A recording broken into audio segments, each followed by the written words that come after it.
જય શ્રી કૃષ્ણ મિત્રો, જય પુરુષોત્તમ ભગવાન. મિત્રો, આજે આપણે વનડિયાની કથા વાર્તા કહેવા જઈ રહ્યા છીએ. કેટલાય લોકો તેને વનેડાની વાર્તા પણ કહે છે. તો કથા વાર્તા શરૂ કરીએ. વ્રત ફળિયાને સંકટ ગયા, પુરુષોત્તમ પ્રભુ અમને ફળ્યા.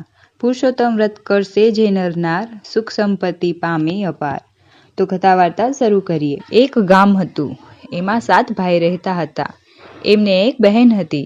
બહેન ખૂબ ધર્મભાવનાવાળી હતી. ભગવાનની ભક્તિ કરવાની અને લગ્ની લાગી હતી. તેથી એક દિવસ 7 ભાઈઓને અને ભાભીઓને પોતે આજીવન કુંવારા રહેવાનો સંકલ્પ કર્યો છે તેમ જણાવી દીધું. પછી બહેન તો વ્રત વર્તડા કરે, ધર્મ ધ્યાન કરે છે. ભાઈઓ અને ભાભીઓ તેમને ક્યાંય આડો હાથ વાળે નહીં. બહેનનું મન કોચવાય એવું બોલે નહીં. બધી વાતે બહેનનું જાળવે. બહેન પણ ભાઈઓ અને ભાભીઓના કામમાં વ્યવહારમાં માથું મારે નહીં. બહેનને તો એક વાત, હું ભલી અને મારા ભગવાન ભલા. આખું ગામ બહેનને માનથી બોલાવે, એમની મર્યાદા સાચવે. આમ બહેન તો ભગવાનની ભક્તિ કરે છે. એવામાં અધિક માસ આવ્યો છે. બહેને અધિક માસ નાહવાનું અને પવિત્ર પુરુષોત્તમ માસનું વ્રત કરવાનું નિયમ લીધું છે. 7 ભાઈ અને ભાભીઓ પણ નિયમ લીધું છે. આમ સૌ સાથે જ નદીએ નાહવા જાય છે. કાઠાગોરમાની પૂજા કરે છે. દેવદર્શને જાય છે. દાન પુણ્ય કરે છે.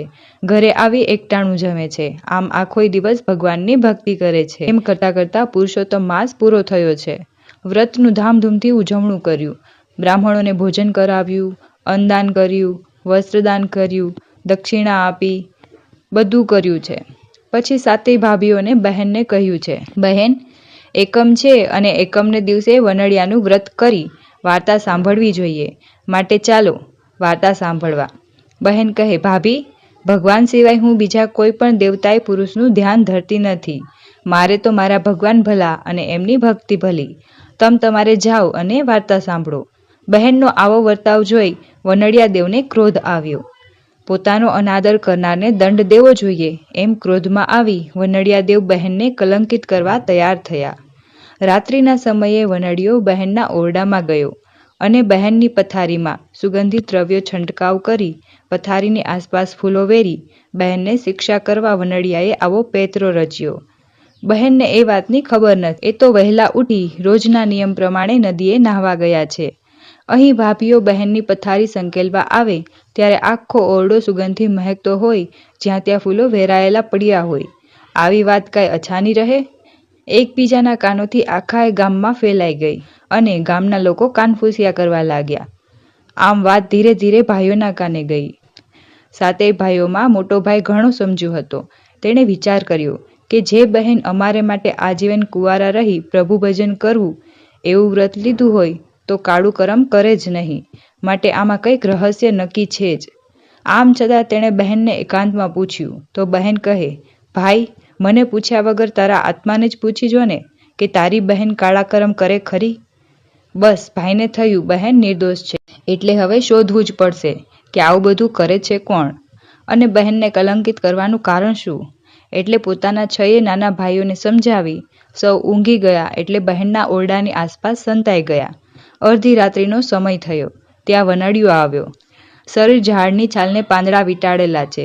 માથાના વાળ જીથરા જેવા લાંબા વાળ રાખે છે. બાબરા ભૂત જેવો અસલ લાગે છે. બહેનના ઓરડાની બારી ખુલ્લી હતી.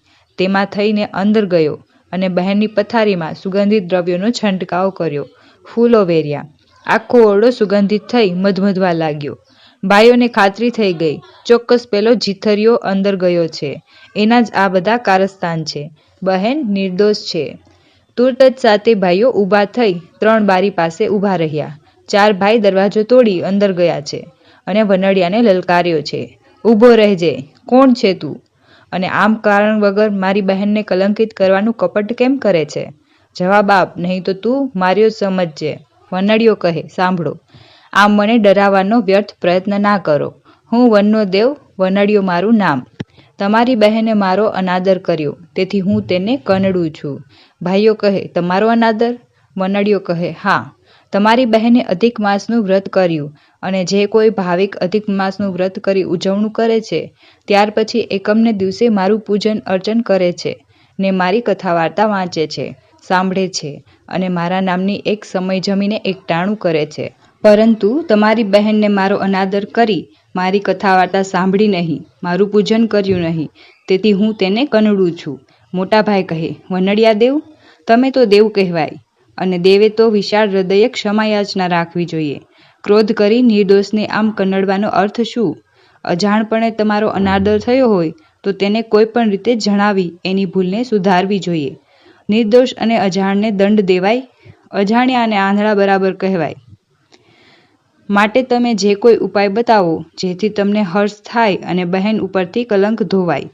વનડિયો કહે, ઉપાય છે. તમારી બહેન વહુ વાડને આપે, પૂરી પાડને આપે, લાડુ લહેરને આપે, રોટલો રંકને આપે, અને પછી મારું પૂજન કરી કથા વાર્તા સાંભળી એક સમય જમીને એકટાણું કરે તો તેના માથાનું ઓળ ઉતરી જાય. મોટો ભાઈ કહે, તમે ઉપાય બતાવ્યો તે પ્રમાણે મારી બહેન કરશે, પરંતુ અમને કેમ ખબર પડે કે બહેન ઉપરથી લાગેલું કલંક ગયું છે, બહેન નિર્દોષ છે? વનડિયો કહે, હા, એનો પણ ઉપાય છે. નગરના નગરશેઠ માટી વાવ ગળાવે છે. વાવ ઘણે ઊંડે સુધી ગાળવા છતાં પાણી આવશે નહીં. બ્રાહ્મણોના કહેવાથી જો કોઈ નિષ્કલંક હોય, પવિત્ર સ્ત્રી હોય અને ભગવાન પુરુષોત્તમ રાયનું સ્મરણ કરી પોતાને હાથે જળ ભરેલો કળશ વાવમાં પધરાવશે તો જ પાણી આવશે. આમ કહેજે અને નગરશેઠ નગરમાં ઢંઢેરો પીટાવશે. ત્યારે તમારી બહેન જળ ભરેલો કળશ વાવમાં પધરાવશે તો તેના ઉપર લાગેલું કલંક નિર્મૂળ થશે. આમ કહી વનડિયો ઉડી ગયો. બીજા જ દિવસે બહેનને ભાઈઓએ બધી વાત કરી છે અને એ પ્રમાણે બહેને વનડિયાની કથા વાર્તા કરી એકટાણું કર્યું. આ બાજુ નગરશેઠે બ્રાહ્મણોને પૂછ્યું છે, વાવને આટલી બધી ઊંડી કરવા છતાંય પાણી કેમ નથી આવતું? બ્રાહ્મણોએ કહ્યું, કોઈ પવિત્ર સ્ત્રી જેનું જીવતર નિષ્કલંક હોય એ જો જળ ભરેલો કળશ પોતાને હાથે વાવમાં પધરાવે તો જ પાણી આવી ઉપર ચડશે. નગરશેઠે નગરમાં ઢંઢેરો પીટાવ્યો. ઢંઢેરો સાંભળી સાતેય ભાઈઓ બહેનને લઈને નગરશેઠ પાસે ગયા. બધી વાત કરી. પછી તો બહેને ભગવાન પુરુષોત્તમ રાયજીનું મનમાં સ્મરણ કરી જળ ભરેલો કળશ વાવમાં પધરાવ્યો અને જ્યાં કળશ પધરાવ્યો કે ખળખળ કરતા ને પાણી વાવમાં ઉપર ચડવા લાગ્યા. હર્ષનાદ થયો, બહેનનો જય, બહેનનો જય, આમ જય જયકાર થયો.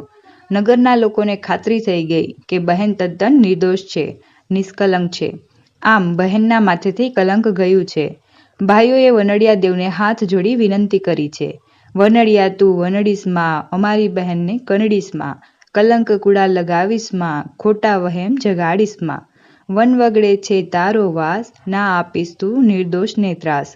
આમ બહેનના વ્રત ફળ્યા છે, માથેથી સંકટ ગયો છે. સાતેય ભાઈને બહેન બોલ્યા છે, વ્રત ફળ્યાને સંકટ ગયા, પુરુષોત્તમ પ્રભુ અમને ફળ્યા. પુરુષોત્તમ વ્રત કરશે જે નર નાર, સુખ સંપત્તિ પામે અપાર. બોલો શ્રી પુરુષોત્તમ ભગવાનની જય. આમ હે પુરુષોત્તમ ભગવાન, જેવા બહેનને ફળ્યા એવા સૌને ફળજો. જય શ્રી કૃષ્ણ મિત્રો. વિડીયો સારું લાગે તો નીચે કમેન્ટ કરીને જરૂર જણાવજો અને અમારી ચેનલને લાઇક, શેર અને સબસ્ક્રાઈબ જરૂર કરજો. જય શ્રી કૃષ્ણ.